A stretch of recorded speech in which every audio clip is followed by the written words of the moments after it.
Telugu Desam, Janasena, BJP కార్యకర్తలు మరియు నాయకులందరికీ పాదాభివందనం.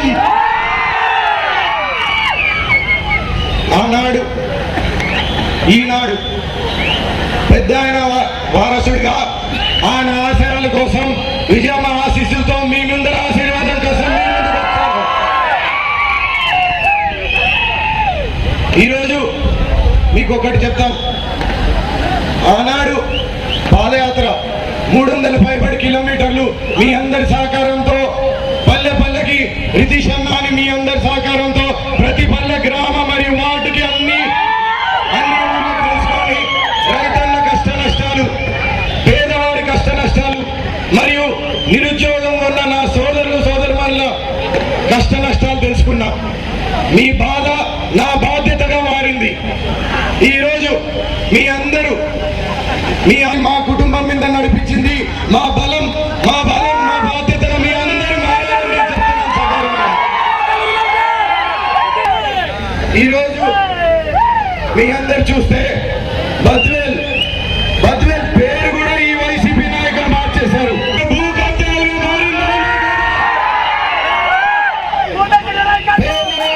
గుంజుకున్నారా లేదా? ఈరోజు యువకులకి ఉద్యోగాలు వచ్చాయా రాలేదా? ఎటువంటిది ఈ రోజు ఈ ఎమ్మెల్యే గాని, ఎంపీ గాని, ఎమ్మెల్సీ గాని ఇక్కడ ఉన్న వైసీపీ నాయకులు ఏం చేశారని మీ గలంగా మాట్లాడుతున్నా. ఈరోజు ఈ కుటుంబ పాలన చూస్తే అసహ్యం వేస్తుంది. మీ అందరూ గుర్తించుకోండి. ఈ రోజు పేదవాడు ఎక్కడున్నా మరియు రైతులు వీళ్ళు ఎటువంటి ఇబ్బందులు పడినా వారికి ఒకటే భరోసా నేను ఇస్తున్నాను. మీ అందరికీ చెప్తున్నాను, పేదవాడి భూమి గుంజుకున్న వాళ్ళందరికీ 100 రోజుల్లో తిరిగిచ్చే బాధ్యత నాది. ఈరోజు మున్సిపాలిటీలో చూస్తే కరెంటు మీటర్లు, కరెంటు కోత, కరెంటు ఛార్జీలు పెరిగినాయి, నిత్యావసరాల ఛార్జీలు పెరిగినాయి. ఎక్కడ చూసినా వైసీపీ హామీలు మోసాలు తప్ప ఏమీ కనపడట్లేదు. ఈ రోజు పూతంత దూరం ఆమట్ దూరంలో రైతన్నలకి తెలుగంగా ప్రాజెక్టు ఉంటే మనకి ఇంతవరకు నీటి సమస్య, సాగు త్రాగునీరు ప్రతి పల్లెకి లేదు. ఈ రోజు ఎన్డీఏ ప్రభుత్వం మరియు చంద్రబాబు నాయుడు గారి ప్రభుత్వం రావడం ఖచ్చితంగా బద్వేల్లో రోసన్న గారు గెలుస్తారు. ఖచ్చితంగా మీ అందరికీ ప్రతి పల్లెకి నీరిచ్చే బాధ్యత మాది అని మీ అందరికి చెప్తున్నాను. ఈరోజు యువకులందరికీ ఒకటి చెప్తున్నా, మీకు ఉద్యోగాలు ఇచ్చినంత వరకు పోరాటం ఖచ్చితంగా ఈడ పరిశ్రమలు తీసుకొని వచ్చి ఇప్పించే బాధ్యత మాది అని మీ అందరికి చెప్తున్నాం. పైగా ఈరోజు మీరందరూ చూస్తే మనం కాశీనాయన గుడి ఉంది. కాశీనాయన గుడి వీళ్ళు కాపాడుకోలేదు. ఆ రోజు పెద్ద ఆయన కాశీనాయన మండలం తీసుకుంటే విజయమ్మ గారు రోడ్లు కరెంట్ ఇచ్చారు. వీరు కేవలం ఎన్నికల కోసం ఈ రోజు గుడి తెస్తా అంటున్నారు. మేము రేపు ఎన్డీఏ ప్రభుత్వంలో ఉన్న ప్రధానమంత్రికి మేము తీసుకెళ్తాం, ఈ సమస్యను పరిష్కరిస్తామని మేమందరం మీకు గ్యారంటీ ఇస్తున్నాం. అందుకు మీకు అందరికి ఒకటే మాట, ఈరోజు వైసీపీ అంటే ఏమీ చేయని పార్టీ, వైసీపీ అంటే ఎక్స్పైరీ.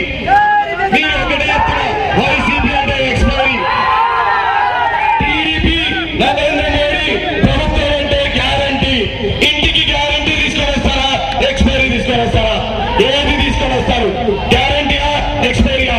మీరు నిర్ణయించుకోవాలా. ప్రతి గుడిని సంరక్షించుకునే బాధ్యత మాది అని చెప్తున్నాను. ఇక్కడ ప్రతి మండలంలో ఊర్లో గాని, గుళ్ళు గాని, మసీదులు గాని, చర్చిలు గాని సంరక్షించుకునే బాధ్యత మాది అని చెప్తున్నాను. మీకు ఈరోజు కులాలు మతాలు అందుగా ఇక్కడ రెచ్చగొడుతున్నారు. కేవలం ఈ జగన్మోహన్ రెడ్డి గారు బట్టలెత్తారు, నేను సంక్షేమం అంటున్నారు. మేము సంక్షేమం మరియు అభివృద్ధి అని మీ అందరికీ ఒకటే మాటగా ముందుకు తీసుకెళ్తున్నాం. మీ అందరికీ గమనించాల్సిన అవసరం ఉంది. గత ప్రభుత్వంలో వీధి ఎల్ఈడి బల్బులు కానీ, లేదంటే సీసీ రోడ్లు కానీ, ఉప మార్కెట్ యార్డ్ కానీ, లేదా ఈ బద్వేల్లో ప్రతి ఇంటికి కొలా ఇచ్చిన ఘనత తెలుగుదేశం ప్రభుత్వం మీ అందరికీ చెప్తున్నాను. ఈ ప్రభుత్వం కేవలం వాళ్ళ స్థలాల కోసం రోడ్లు వేశారు. మౌలిక సదుపాయాలు, డ్రైనేజీలు కానీ శ్మశాన వాటికలు చేయలేదు. పార్కులు లేవు, శ్మశాన వాటికలు లేవు. ఇవన్నీ కూడా కబ్జా చేస్తున్నారు. భూ కబ్జాలకి మితిమీరిపోయారు. వీళ్ళకి ఒకటే చెప్తున్నా, సవాల్ ఇస్తున్నా, ఖచ్చితంగా ఎంక్వైరీ గ్యారంటీ మీ అందరికీ ఒకటే హెచ్చరిక, ఈ భూములన్నీ పేదవాళ్ళకి పంచుతాం. ఆనాడు బై ఎలక్షన్ లో మీరు చూస్తే ఒక వైశ్యుడు 3 సెంట్ల కోసం పురుగుల మందు తాగాడు బై ఎలక్షన్ లో. అది కూడా ఈ రోజు వరకు ఈ వైసీపీ నాయకులు జగనన్న మీకు ఒకటే అడుగుతున్నా, మీ సిద్ధాంతం ఏంటి? దేనికి మీరు సిద్ధం? పేదవాళ్ళకంట పేదవాళ్ళకి పెత్తనదారులకి మధ్యలో జరిగే యుద్ధానికి ఆయన సిద్ధం అంట. నేను సవాల్ ఇస్తున్నా, అయ్యా జగన్మోహన్ రెడ్డి గారు, ఇక్కడ మేమందరం పేదలుగా నిలబడుతున్నాం. ఇక్కడ వైసీపీ నాయకులందరూ పెత్తనదారులు అయినా కదా? వీళ్ళు పెత్తనంతో మేము ఒకరి ఎస్సీ సబ్ ప్లాన్ రాలేదు. ఈ ముఖ్యమంత్రి ఎస్సీ సబ్ ప్లాన్ లో 27 పథకాలు శూన్యం. ఈ పార్టీని, వైసీపీ పార్టీని ఇంకా మీరు నమ్ముకుంటే గోవిందా గోవిందా, అందుకే ఈ వైసీపీ నాయకుడికి బుద్ధి చెప్పాలని నేను కోరుతున్నా. తెలుగుదేశం ప్రభుత్వం 6 గ్యారెంటీలు తీసుకొని వచ్చింది. మహిళలకి తల్లికి వందనం మీద ప్రతి పిల్లోడిని చదివిస్తాం, ఎవరిని వదలం. ఈ రోజు వైసీపీ ప్రభుత్వం ఒక్క పిల్లోడిని చదువుకోమనుంది. గ్యాస్ సిలిండర్ ఫ్రీ, మరియు ఆడబిడ్డకి 1500 నెల వస్తుంది. ఆ తర్వాత బస్సు ఆడవాళ్ళందరికీ ఫ్రీ. ఈ రోజు పిల్లలకి స్కూల్ కూడా మూసేసి స్కూల్ కోసం నడకగా నడుస్తున్నారు.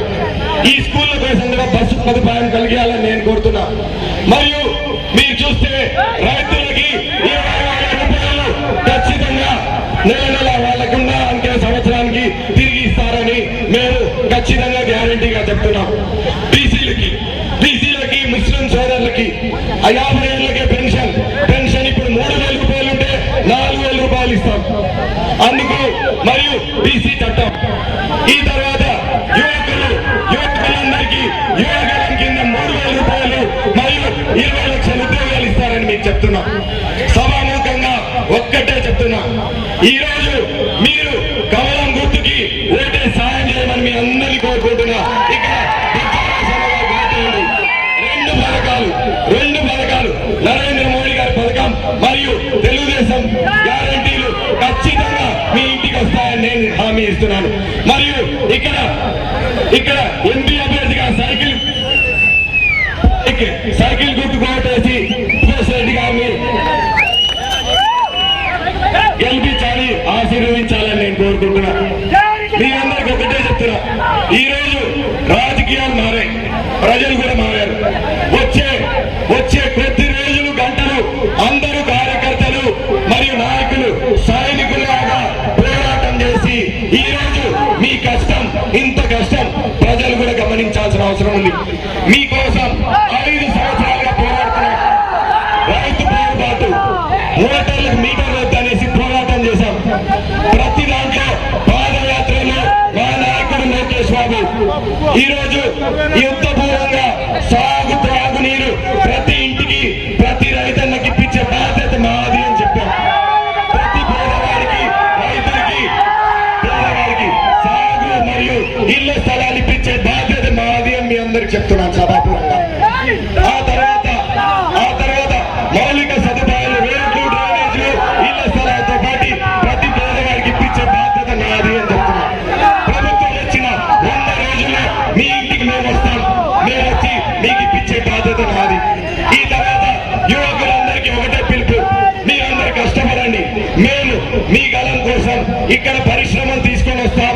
పరిష్కరణలు హార్టికల్చర్ హబ్ కాసినైనా కానీ, కంపెనీ కానీ, ఇక్కడ సెంచురీ ప్లాయ్లో ఉద్యోగాలు రాలేదు, వాళ్ళ చొక్కాలు పెట్టుకొని మీకు ఉద్యోగాలు ఇప్పించి పరిష్కరణలు తీసుకొని వచ్చే బాధ్యత మాది అని మీ అందరికి చెప్తున్నాం. ఈ రోజు ప్రభుత్వ ఉద్యోగులు శూన్యం, సచివాలయ ఉద్యోగాల శూన్యం, సచివాలయాలు కూడా పోయినాయి. నేను మీ అందరికీ చెప్తున్నాను, ఇక్కడ మీటర్ల కోసం ఇబ్బంది పడుతున్నారు. ప్రతి పేదవాడి ఇళ్ల స్థలం మీకు పట్టాలు కానీ కాగితాలు ఇప్పిస్తాం, అసైన్మెంట్ భూమిని చేపిస్తాం. ఈ రోజు వరకు అసైన్మెంట్ భూమిని రాలేదు. మీ అందరు గమనించాల్సిన విషయం ఉంది.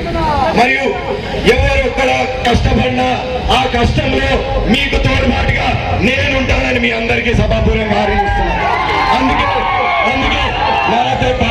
నాతో పాటు అందరూ పలకండి, బద్వేల్ భవిష్యత్తు కోసం, బద్వేల్ భవిష్యత్తు కోసం, బద్వేల్ భద్రత కోసం, బద్వేల్ భద్రత కోసం మాది భరోసా, మాది మీ అందరికీ భరోసా అని చెప్తున్నాను. బద్వేల్ భద్రత కోసం, బద్వేల్ భవిష్యత్తు కోసం మాది భరోసా. అందుకే vote for Badvel, vote for BJP, vote for బచ్చా మరియు ఓట్ ఫర్ సైకిల్ గుర్తు, ఓట్ ఫర్ మీకు అందరికీ చెప్తున్నా. అందుకే సహాయం చేస్తారని మీ అందరికీ అడుగుతున్నా. ఈ కుటుంబం మిమ్మల్ని ఏ సహాయం కోరలేదు. ప్రజా తీర్పులో ఖచ్చితంగా సహాయం చేసి కమలం గుర్తుకి మన ఓటు, ఏ గుర్తుకు మన ఓటు,